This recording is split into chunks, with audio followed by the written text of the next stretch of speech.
Anjar. Teriakan nyaring menyakitkan telinga itu membuat Kaiden yang awalnya sedang berbaring anteng di atas ranjang spontan melompat kaget. "Gila lu, Fli!" sewot Kaiden sembari memelototi Rafli yang baru saja masuk sembarangan ke dalam kamarnya ketika waktu sudah menunjukkan pukul 5 pagi. Dengan gaya ala anak berandalan, Rafli masuk lalu duduk di sisi ranjang. Wajahnya terlihat masam, namun tetap memberi kesan konyol seperti biasa. "Ngapain lo kesini pagi-pagi buta? Nggak lihat di luar masih gelap," cetus Kaiden galak. Rafli memasang ekspresi memelas kemudian menatap Kaiden dengan wajah cemberut yang dipaksakan. "Kaiden, gue sakit hati." "Lebay." Kaiden langsung mencibir dengan sarkas. Ia kemudian membuka kaos putih oblong yang ia kenakan, bersiap untuk mandi dan pergi ke rumah sakit. "Gue diusir dari rumah, bangke." Rafli merengek sambil menghentakkan kakinya beberapa kali, membuat Kaiden yang melihatnya makin geram. "Baguslah, lo kan emang cocoknya jadi gelandangan." Tanpa rasa bersalah, Kaiden tersenyum jahat menatap wajah malang sahabatnya itu. "Lu gimana sih? Temannya lagi sakit hati malah dikatain." Protes Rafli tak terima. Perasaan itu adanya di sistem limbik dalam otak, dan perasaan itu diproses di otak, bukan di hati. Jadi kalau lo sedih itu bukan sakit hati, tapi sakit otak. "Apaan sih lo? Dasar manusia tak berperasaan. Jahat kamu, Mas."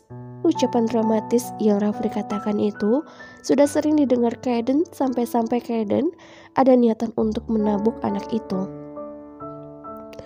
Menghela nafas berat, Kaiden memutar matanya malas ketika pemandangan kamarnya berubah seram kala Rafli yang tadinya tengah sok merengek kini malah tiduran di kasur Kaiden dengan posisi menungging, ditambah bunyi kentutnya yang seketika merusak indera penciuman. "Jangan banyak ulah."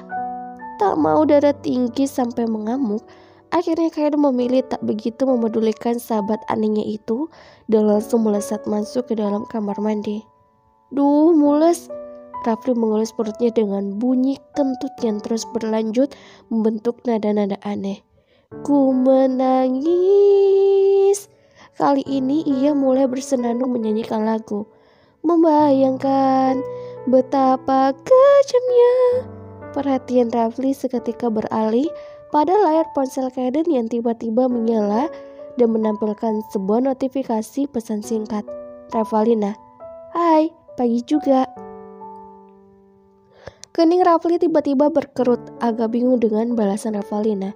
Penasaran, ia pun dengan lancar membuka pesan tersebut hingga menampilkan keseluruhan isi chat Revalina dan Kaiden. Ternyata ada hal tak terduga yang kini disaksikan oleh Rafli.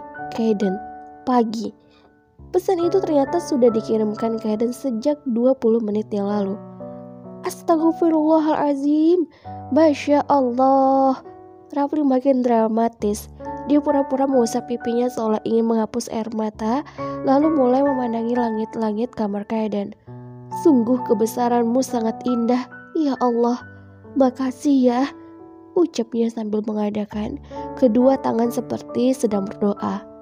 Revalina dan Kaiden berjalan bersamaan memasuki lobi rumah sakit dengan raut wajah berbeda total. Rafli tersenyum penuh keceriaan dan kehangatan untuk menyapa para perawat dan dokter lainnya, sedangkan Kaiden dengan ekspresi super datar.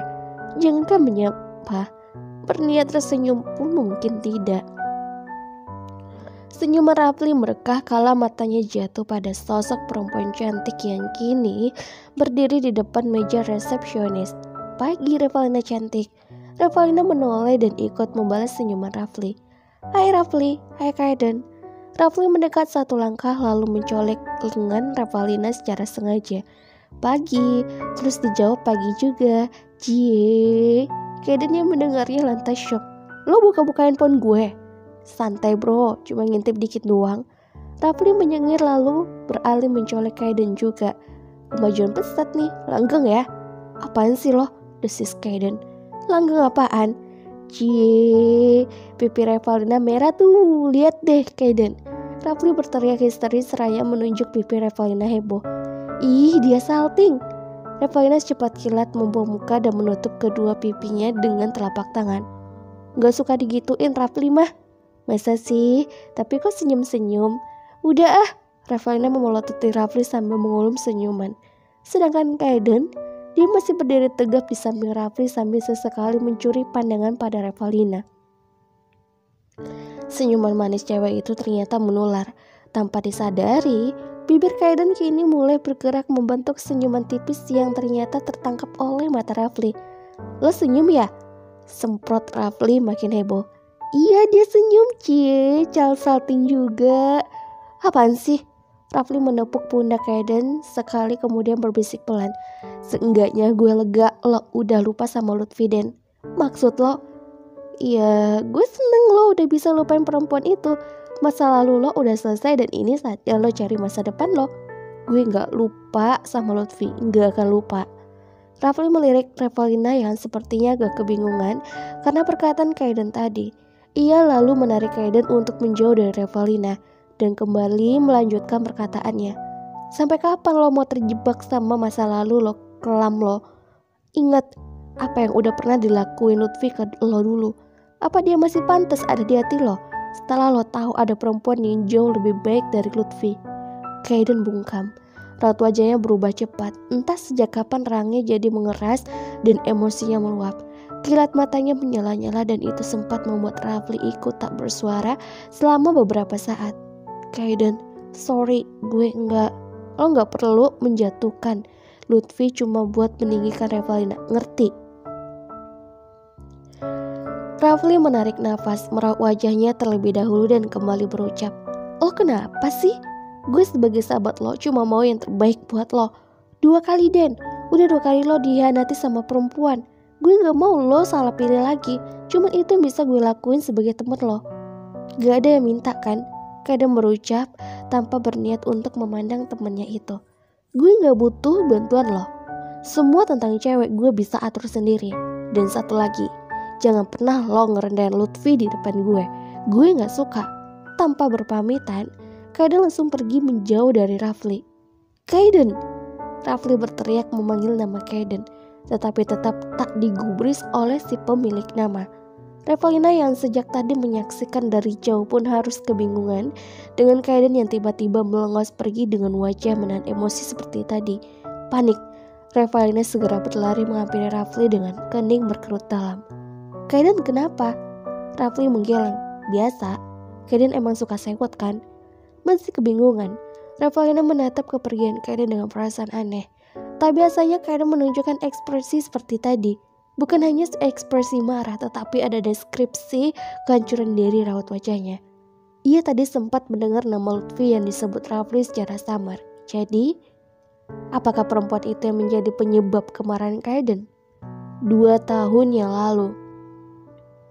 Revalina berdiri di tengah keramaian lobi salah satu hotel ternama di Jakarta.